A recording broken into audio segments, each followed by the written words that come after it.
நாடாளுமன்றத்திலிருந்து தேர்தல் ஆணையம் நோக்கி 300க்கும் மேற்பட்ட எம்பிகள் தடையை மீறி பேரணியாக சென்ற போது காவல்துறையினரால் தடுத்து நிறுத்தப்பட்டு கைது செய்யப்பட்டிருக்கிறார்கள். ராகுல் காந்தி, பிரியங்கா, கார்கே, சரத் யாதவ், சரத் பவார் உள்ளிட்ட முக்கிய தலைவர்கள் கைது செய்யப்பட்டு அங்கு அந்த காவல்துறை வாகனத்தில் ஏற்றி சென்று கொண்டிருக்கக்கூடிய அந்த காட்சியை தான் இப்போது பார்த்துக் கொண்டிருக்கிறோம்.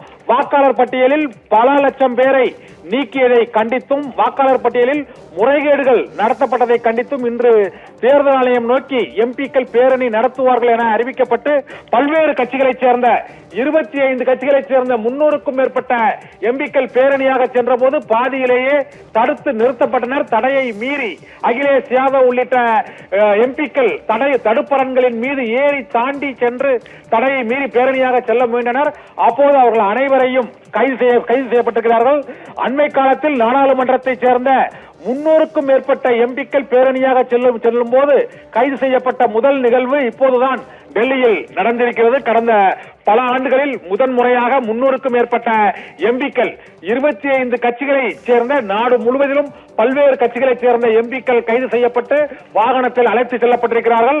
வாக்காளர் பட்டியலில் பல லட்சம் பேர் வாக்காளர்கள் நீக்கப்பட்டது, போலியான வாக்காளர்கள் சேர்க்கப்பட்டது.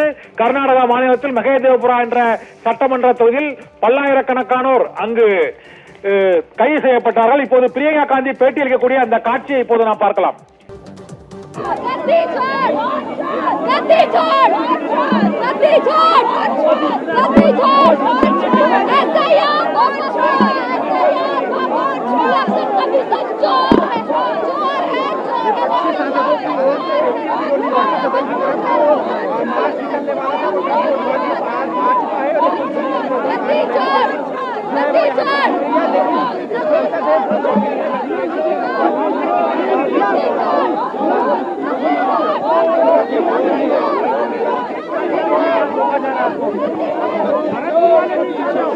जानना चाहिए, लोकतंत्र खत्म हो चुका है, संविधान की तार कर दिया है, आवाज नहीं सुन रही, सब पर भारी है, वोट हमारा, राज तुम्हारा नहीं चलेगा। आप चुनाव आयोग के पास जाना चाहते थे? हाँ, जाना चाहते हैं।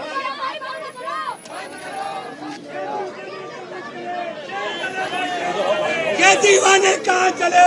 जेल चले भाई, जेल चले। भाग दिया, मेरे को रूखा, क्यों मोदी जी भय पाया, इतना डर क्यों है मोदी जी, इतना क्यों डर है? इलेक्शन कमीशन डर क्यों है? महिलाओं का डर क्यों है? बीजेपी मुर्दाबाद, SIR वापस लो, SIR वापस लो।